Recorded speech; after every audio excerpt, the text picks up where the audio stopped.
Today, Derek and I are breaking down the 2021 Clemson recruiting class. We're going to be going through each member of this class, breaking down our thoughts as fans of Clemson football on how we feel like these players are going to fit in to the Clemson culture and the Clemson program moving into next season. Well, again, we're just two Clemson grads that love nothing more to talk a little bit more about Clemson football. So stay tuned, stick with us, help us out, like and subscribe as we break down the Clemson 2021 recruiting class.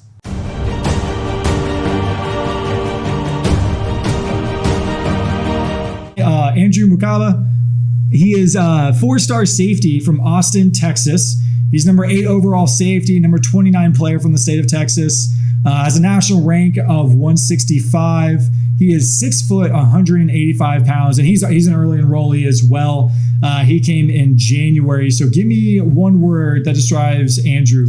My one word for him is multifaceted, and that's because he's an athlete. He's a safety. Typically, safeties can kind of play all over the field. He's got abilities around the ball. He's great with the ball in his hands. He's got great return ability. He's aggressive, coming down on tackles when the ball's being run. I can kind of see him being a cog in many different places to see where Brent Venables wants to put him. I could see him being in the return game and maybe not risking an injury to a top, like a Will Shipley or something like that, where we did with Etienne, and Etienne was kind of banged up a lot. So maybe Mukuba fits into this role of being a multifaceted, almost true athlete as he kind of grows in this safety role at Clemson. What are you thinking? What's your one word for him? This is one of my favorite words because I think it makes a ton of sense. I have breakfast tacos because Austin, Texas is known for their breakfast tacos. They're one of the greatest things in the world. They're so great. And they're awesome to have. They're super nutritious and filling, and Texas knows about them, and seemingly no one else does. This was a huge get for Clemson. The schools in Texas wanted to keep him there. You had Texas A&M, you had UT trying to get him, and we're able to pull him out and go to Clemson. I think he is just a dynamic playmaker. Him and Nathaniel Wiggins, I think are going to be best buds. I think they're going to be just rovers in that secondary, just ball hawks. I think they're going to mesh really well together.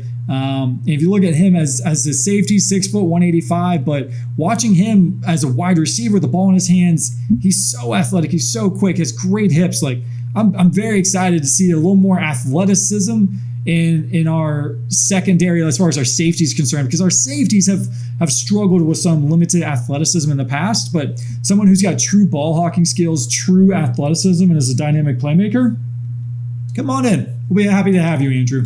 I like that you are so in love with this kid that you're already trying to pair him up with friends.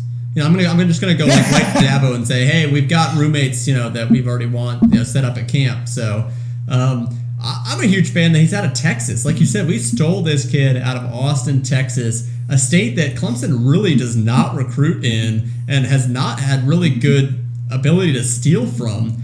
This is another one of those, like with the Tennessee, with the Californias. Texas is another one where you start getting that recruit started. You start kind of this pipeline of, they did it, so why can't I do it? And that's super exciting for me because you look at the big recruiting states, you obviously have Florida. Texas is right up there. And with UT going through everything that UT is going through right now, and Texas Tech and TCU, it'd be really nice to start stealing players out of Texas, that's for sure. Yeah, I mean, there's California, Texas, Florida, Georgia are like the 4 most recruiting grounds. So anytime we can get more recruits out of there, I think it's only better.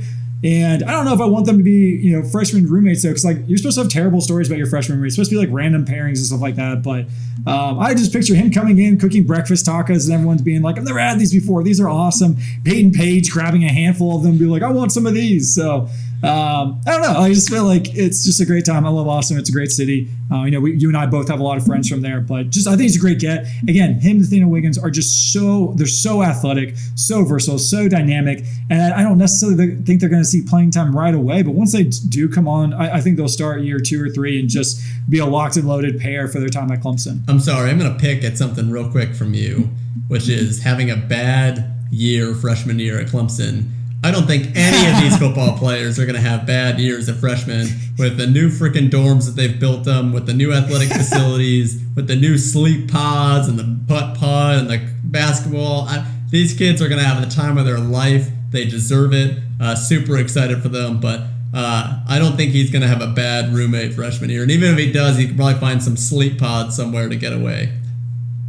So they're not going to be in Johnstone like I was, with no asbestos ceilings for them.